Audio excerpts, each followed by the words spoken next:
இறந்த உயிரை இந்த தீர்த்தத்தை தெளிச்சு திரும்பி போன உயிரவே திரும்ப கொண்டு வந்திருக்காங்க.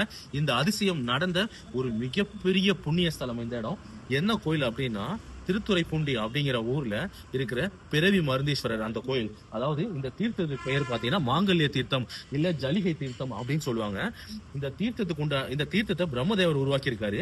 அதாவது ஜலிகை அப்படிங்கிற ஒரு பெண்ணுடைய கணவர் அம்பு அடிபட்டு இறந்துடுறாங்க. அதாவது அவர் ஒரு முனிவர். அவருடைய உயிரை திரும்ப பெறதுக்காக சிவபெருமான் அவருடைய உத்தரவு, அதாவது வசிஷ்டர் அவருடைய உத்தரவாலையும் இந்த இடத்துக்கு வந்து இந்த தீர்த்தத்தை அந்த இறந்த முனிவர் மேல தெளிக்க சொல்றாரு. அந்த தீர்த்தம் அவர் மேல பட்டனால அவருக்கு திரும்ப உயிர் கிடைச்சிருக்கு. அதாவது போன உயிர் திரும்ப அந்த உடலுக்குள்ளேயே அந்த ஆன்மா வந்திருக்கு. அப்படி ஒரு அதிசயம் நடந்த இடம். வாழ்க்கையில ஒரு தடையா வந்து பாத்துருங்க.